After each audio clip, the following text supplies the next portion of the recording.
ताण्याला आता उरलं काय तू? जे होतं ते संपलंय आता.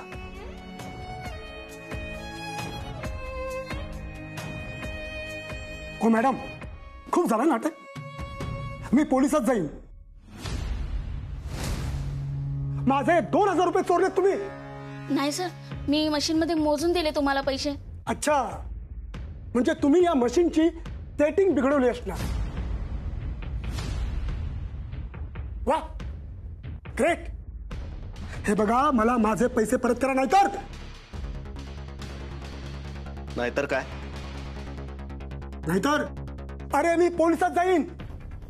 ह्या बँकेच्या मालकाला पत्र लिहीन. अरे फालतू बाई माझे पैसे चोरते म्हणजे काय? बायकांशी कसं बोलता त्याची अक्कल नाहीये तुला? आणि हा आरोप ह्यांच्यावर कशावरून लावतोयस? कशावरून? कशावरून म्हणजे? मी 50,000 रुपये काढले. ह्या चोर बाईने फक्त मला 48,000 रुपये दिले, बस. कॅश बघू.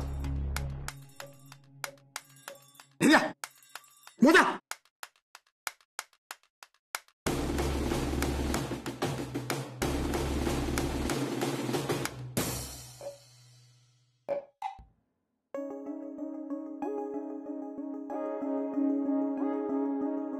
बघा बघा, 2000 रुपये शॉर्ट आहेत बघा.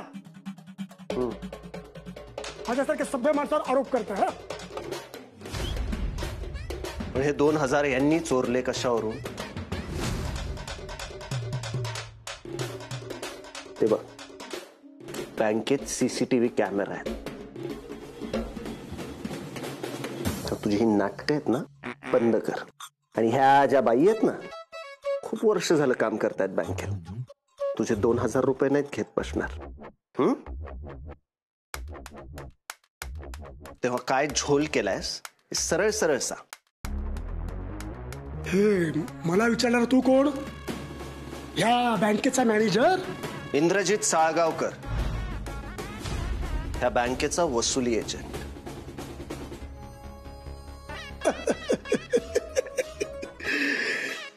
वसुली एजंट म्हणजे गुंड?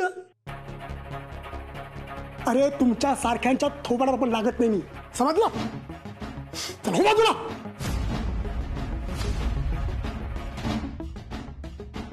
गुंड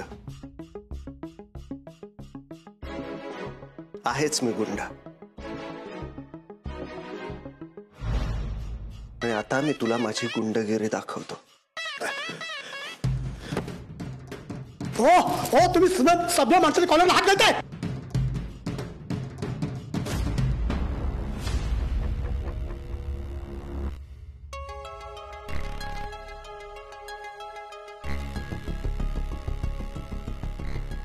उचल उचल.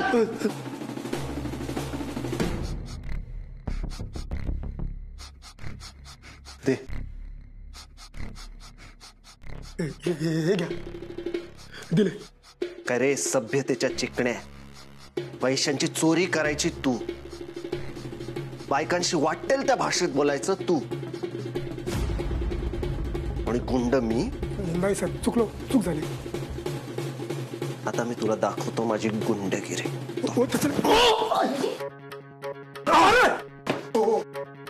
साहेब साहेब असं करू नका साहेब. साहेब मी इज्जत करतो साहेब. साहेब मी समजा. मी गुंड कसा? नाही इथे वाच, लिहिलं इथे, दिसतंय? नाही इथे गुंड. अजिबात नाही, अजिबात नाही. मी गुंड कसा? डोळ्यात बघ, लिहिलं? नाही. दिसतोय गुंड? नाही नाही नाही मी गुंड कसा?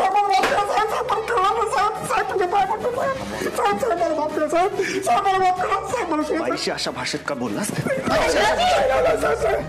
मॅडम तुम्ही थांबवायला, नाहीतर जीव गेली इंद्रा त्याचा. केलीस?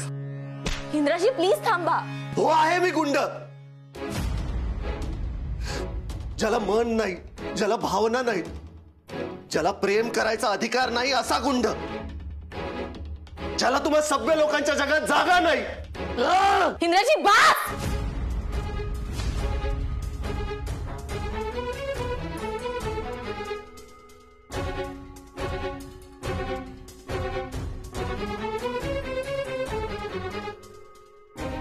Madam please. काय चाललं होतं तुमचं आतमध्ये? हा प्लीज शांत व्हा आणि बघा मला समजून घ्यायचा प्रयत्न करा. हो तुमच्या प्रेमात पडताना ना तुम्हीच इंद्राजी आहात आणि तुम्हीच इंद्रजित साळगावकरात हे माहित होतं मला. दोघांवर प्रेम केलंय मी. पण प्रेम करताना मला माहित नव्हतं मॅडम. मी ज्या मुलीवर प्रेम केलं, ज्या मॅडमवर प्रेम केलं, ती मुलगी माझ्या सरांची मुलगी दीपिका मनोहर देशपांडे. मी फक्त मॅडमवर प्रेम केलं आणि आज जी माझ्या समोर उभी आहे ती सरांची मुलगी आहे, जिचा मी फक्त आदर करू शकतो, प्रेम नाही.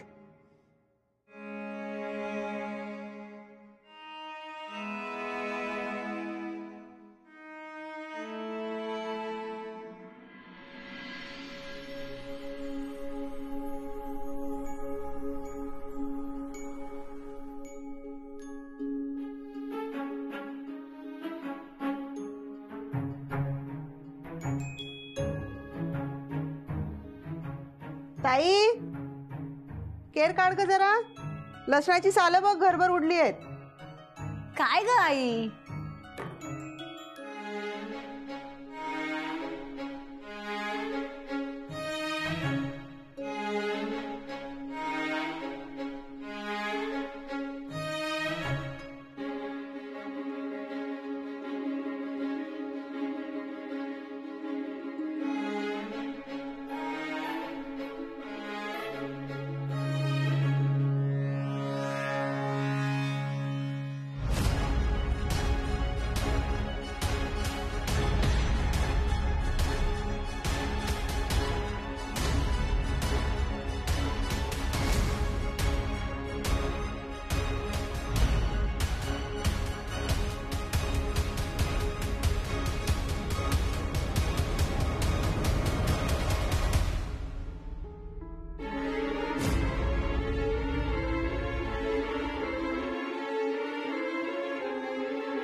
टिपू तू काळजी नको करूस. हा थोडासा वेळ दे, मग सगळं नीट होईल. काही कळत नाहीये. आता तरी सगळंच विस्कटलंय. मी आले. टिपू माझा ऐक. काय ही सानूपण्णा. एक काम धड करेल तर शपथ. खरं ना अवघड आहे या पोरीचं. कसं होईल हिचं काय माहिती. शलाका ए दीदी जरा येतेस का? आले.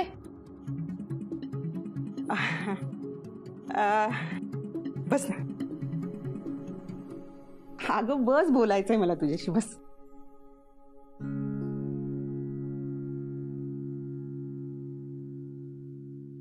दीदी एक विचारू, खरं सांगशील? पण काय? म्हणजे सासरी सगळं ठीक आहे ना? हो. काही जाच वगैरे नाही ना? नाही आहे, नाही आहे. तू का असं विचारतेस अचानक? अगं नाही, अचानक नाही, पण काही दिवसापासून जाणवतंय म्हणून विचारलं. म्हणजे हे बघ ना, स्नेहलता ताई तुला न घेताच इथून गेल्या. इतकी दिवस झाले पण नयनराव तुला घ्यायलाही नाही आले.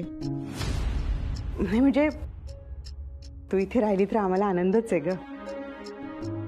पण कसं आहे ना दीदी, लग्न झाल्यानंतर मुलगी जास्त दिवस माहेरी राहिली ना तर लोक प्रश्न विचारतात.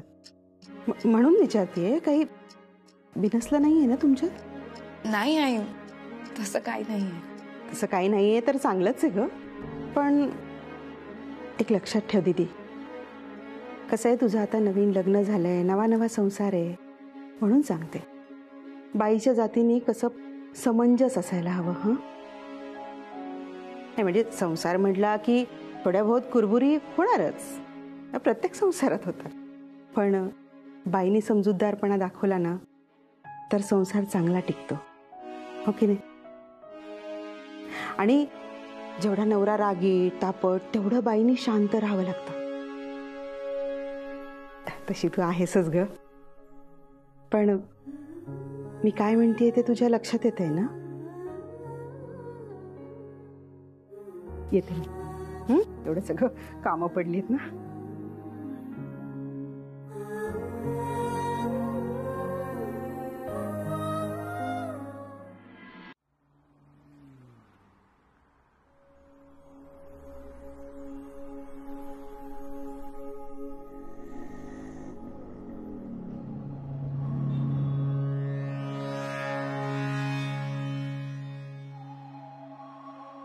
इंद्रा, ऐक ना, मी लखनौवरनं काही साड्या मागवल्यात, तुला आवडतील. तू एकदा बघून घेशील? तुझ्या बेडवर ठेवल्यात मी. आई, आपण नंतर बोलूया प्लीज. बरं ठीक आहे, नंतर तर नंतर. बस तुझी जखम दाखव आधी, किती बरी झाली बघायचंय मला. आई, जखमेवर एकदा पट्टी बांधून विसरून जायचं असतं, म्हणजे जखम आपोआप बरी होते. पट्टी काढून पुन्हा पुन्हा बघत राहिलो की चिघळते जखम.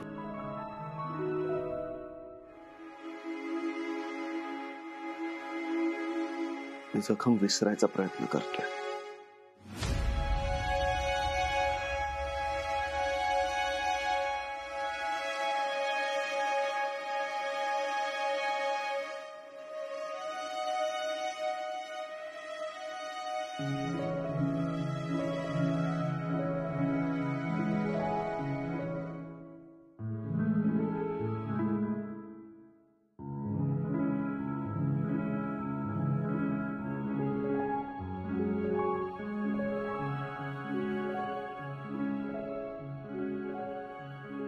इंद्रा, पाहिल्या साड्या?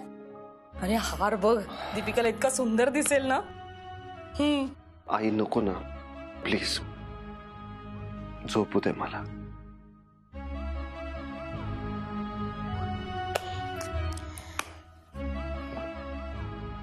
इंद्रा, प्रेमात भांडणं वाद हे अज्ञबंध होत असतात. अरे तुमच्यातही झाले असतील. पण प्रेम जर टिकवून ठेवायचं असेल ना तर दोन्ही बाजूनी प्रयत्न झाले पाहिजेत. कळतंय? दीदी, मी नाही विसरू शकत ग इंद्राजींच्या चेहऱ्यावरचा राग, ते दुःख, आणि जे काही झालंय ना त्या सगळ्यापासून मी पळ पण काढू शकत नाही. दीदी, तुलाही माहितीये ना, मी त्यांना सांगणारच होते, स्वतः सांगणार होते की मी देशपांडे सरांची मुलगी आहे, पण हिम्मत नाही झाली ग माझी. आणि मला मान्य आहे की त्यांना ज्या पद्धतीने सत्य कळलंय ना, त्यांना धक्का बसणं साहजिक आहे, राग येणं साहजिक आहे, मला सगळं मान्य आहे, त्यांचा राग मान्यच आहे. पण माझी फक्त इतकीच अपेक्षा आहे की फक्त एकदा त्यांनी माझ्याशी बोलावं, एकदा मला समजून घ्यावं. तुला कळतंय ना मी काय म्हणते दीदी?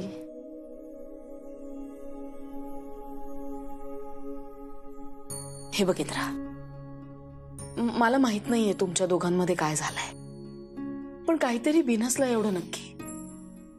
काहीतरी तरी सांग मला.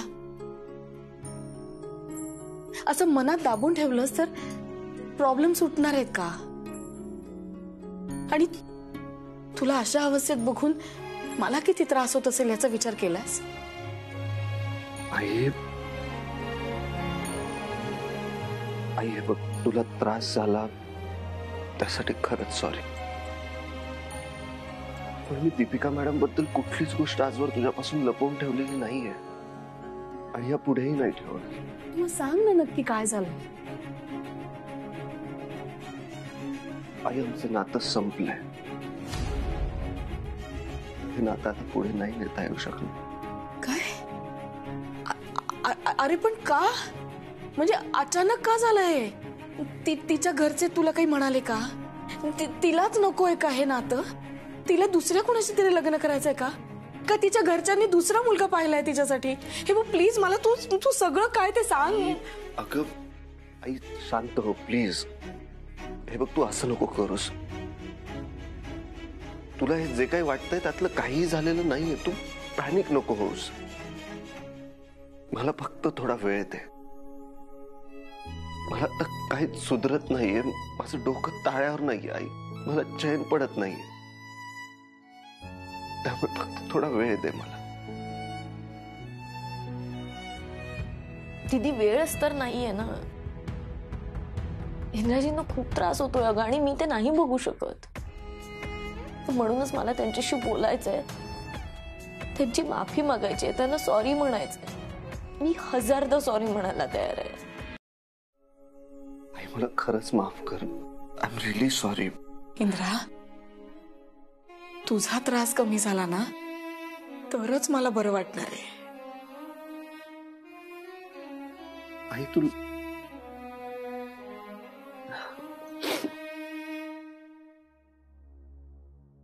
आई, खूप थकलोय मी. माझ्यासाठी लहानपणी गायचीस तशी अंगाई गाशील? निंबोणीच्या झाडा मागे चंद्र झोपला ग बाई, हास माझ्या पाडसाला झोप का ग येत नाही. लिंबोणीच्या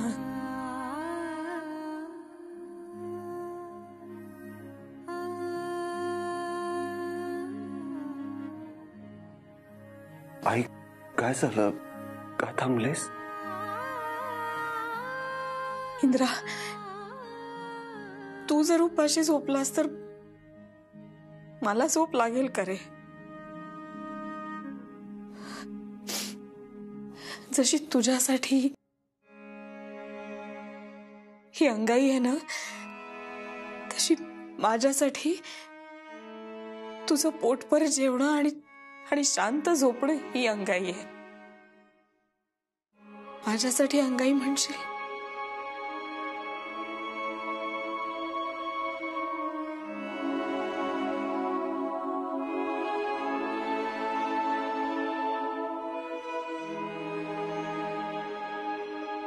तुझ्या अंगाईसाठी 2 घास खाईन. मी ऐकते.